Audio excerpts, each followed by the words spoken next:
I've always had a soft spot in my heart for Canada. In fact, I had a viewer a few years ago. She had a little small convention and she flew me up to Canada in the Toronto area and she showed me all around. It was like exotic land, but I was shocked because I was in Canada. I was thinking, oh, a bunch of Canadian white people.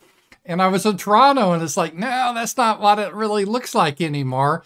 I'm like, what is this? I'm in Bangladesh or something.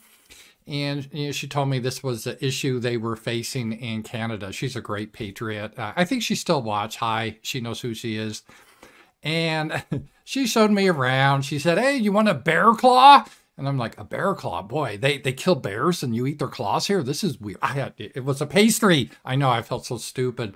But I had a blast. And I love Canadians. I have a lot of viewers that are Canadian.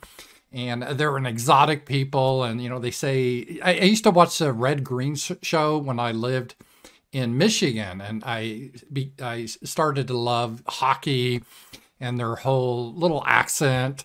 And I loved it all. And so it was really sad to see what's happening with Canada. And I love Canada so much, just so I'm not like bullshitting you guys.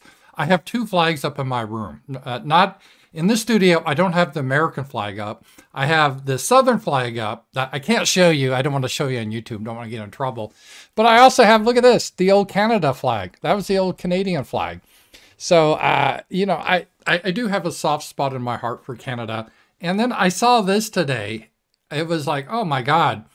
Report, the Trudeau government announces that people born outside of Canada will get automatic citizenship if one parent has been in Canada for 3 years.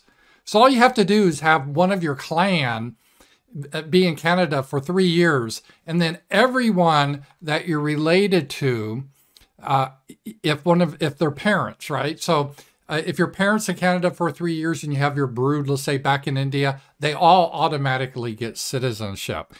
This is incredible. Canada's having huge mass immigration from the third world, from all over, Pakistan and Africa, and of course, India. And it is really changing the whole culture there. And people have even been complaining about this secretly on places like Reddit. And so this isn't like 4chan, but let me show you this. Indian, hiring only Indian, and renting only Indian. What do you guys think of this issue? Whenever HR person is Indian, they only hire Indian. Same goes to renting. Is this like open racist behavior that we Canadians allow it to happen to us? I'm an immigrant myself and never experienced such a blatant systemic racist culture here in Canada. And yeah, this reminds me because I have another friend. She's originally she's Russian ethnically, but she lives in Canada. She came down and visited me. Won't say her name, wonderful woman. And she was an immigrant to Canada from Russia, but she feels the same way. It's like the old stock Canadians are disappearing. And we have this situation now where you have this open tribalism. Of course, being pro-white is the most evil thing in the world, and you probably go to jail in Canada for that. But you have these other tribes. In this case, this person is saying the nepotism within the Indian culture, that they hire their own and they don't rent to other people, which is technically in violation of the law. But the Canadian government and other Western governments, they have 2 standards for the law, one for white people and one for non-whites. And you've heard, you know, only white people can be racist because racism is prejudice plus power, and non-whites never have power. So it's their way of defining that. They're able to have this double standard. And it's really sad what's happening to Canada. And there's not much Canadians can do.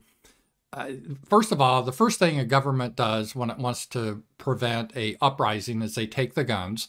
And the Canadian government has implemented very strict gun control. And the second thing they do is censorship. And I don't know if you guys realize this, but a lot of U.S. news outlets are banned in Canada. Canada is becoming a totalitarian state. They're not really open. And people there are scared.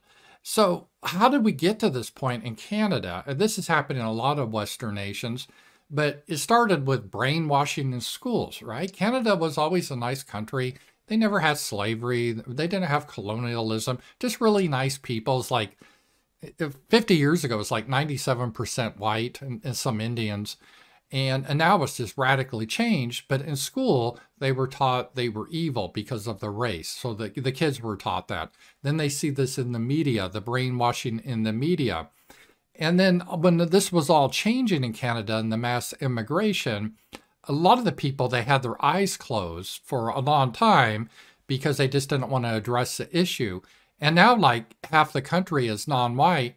And if you speak out against it, what's happening in Canada, you will lose your job. You could lose your bank account. It's becoming very totalitarian there. So you have all these Canadians that are scared to speak out.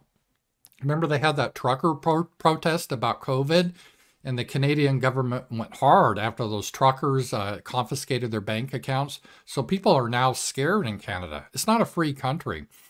And the older Canadians, the boomers, I mean, I don't mean to be anti-boomer, but they still have money and they still think it's the 1970s with their hockey and curling, and they go down to Florida in the winter.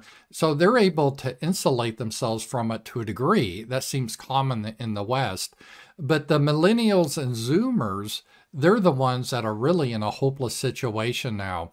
And what's really weird is half of them, because of the media indoctrination and the indoctrination of school, they actually think that all the problems they're having in Canada today with a housing shortage, high inflation, it's because of a German political party from 80 years ago is causing all their problems. That's how strong the propaganda is, and they actually believe it. Now, you can have some immigration and make it work, but when you have a mass immigration from other cultures, you change the country. And Canada will no longer be Canadian. It would be like a New Delhi or New India. And then what? And then a lot of the other immigrants that have come into Canada, they went there because it's a nice first world country. They don't want to see it being turned into a third world country. So it's a disaster. And the people, the Canadians, they don't really have any way to protect themselves. They're disarmed and they don't have freedom of speech, and they're scared, and their standard of living is dropping every day. And if they complain about it, they could end up in jail. Scary times. God bless Canada. I hope you guys do okay. Talk to you guys later.